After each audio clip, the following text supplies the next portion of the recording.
Boshi qattiq og'rib bir ayol qabulimga keldi.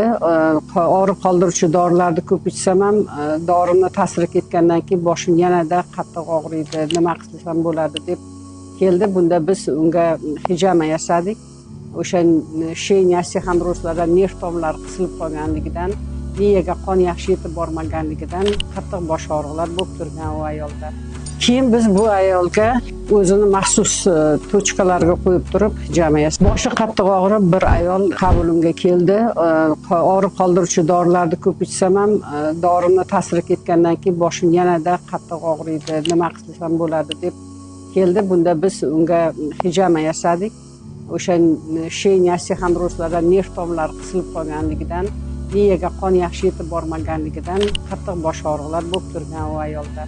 Keyin biz bu ayolga o'zini maxsus tochkalarga qo'yib turib hijama yasadik va u xotinda qon aylanishi yaxshilanib, miyaga yaxshi qon borib, bosh og'riqlari sezilarli darajada